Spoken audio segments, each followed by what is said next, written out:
I was preaching in a church in London, and it was a night vigil. And I preached on from Acts chapter 12, where an angel entered the prison and woke Peter up and said, "Put your shoes on," because shoe represent ministry. Go ye. So Peter has already removed his shoe, as if to suggest that ministry has. The angel said, "No, put your shoes back." And I pointed to the audience and I said, if there are those of you whose ministries have been shut down, I want to tell you this night that ministry is just starting. One man got up from the audience and walked straight to me. And I was surprised, no usher stopped him. And he came up to me on the altar and lay flat on his belly with his two hands holding my two legs. I finished my sermon with my legs in his hands. And he was weeping. When I finished, I freed my leg from his hand and I went to the pastor's office, and he was following me crying and said, "Sir, I have one of the biggest churches in London, but police came and put a crossbar because of confusion that started in the church. I'm now a pastor. They are calling me pastor, but I don't have church. So this thing you have said tonight, that in case you think ministry is over, that is not over, that I'm the one you are talking to. Thank you, sir." He put his hand into his pocket and brought 50 pounds. He said, "Sir, this is all the money I have in this world. In the bank, at home, nothing. Take." I said, "This money is difficult to take because you have told me that that's all the money you have." He said, "Sir, take. You have to take." Then my host pastor told him in my presence, he said, "Sir, in this town, you are more than us in this town." And that's the reason all of the ushers here, they know you. Where you are going there, you know nobody can come near you. But your ministry died here in our presence, and we couldn't help. With what happened here tonight, go anywhere in the world, but not England, because name has spoiled. You can't do ministry here again.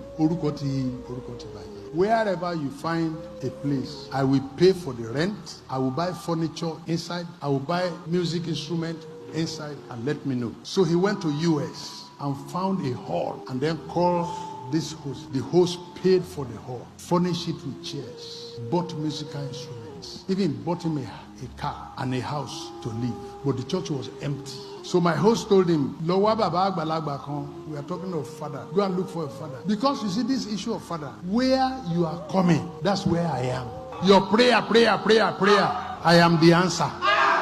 Where you are going, where you are praying, where you are doing IVG, where you want to come, that's where I live. So I'm no longer praying for what you are praying for. I'm no longer asking for what you are asking for. That's what it means to be a father. Whatever you are going through, I've gone through twice. This is the day that you can beat your chest and say, "My prayer is answered."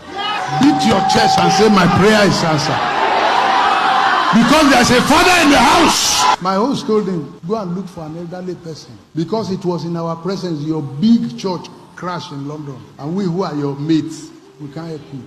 Go back to Pastor Molein, who preached on that night. So he came to Nigeria and told me that he has found a place, the place paid for, chairs are there, music, everything, that I should come and help him open the church. So I went there to open the church, empty church. I was opening an empty church. Friday, nobody except his friends that used to know him when he was in London, and they heard that he has now relocated to a place where they don't know him. Saturday, more people. Then people who came from Kwara State heard that I am in town. Hey, Baba Mole is in town. Sunday morning, the church was full from day one. As I was raising my hand to say, I dedicate and commission this church in the name of the Father and the Son and the Holy Spirit, as I was saying it, I looked through the church and I found that there was no empty seat. Everywhere was full. The pastor was weeping. He said, "I'm starting a new church from day one."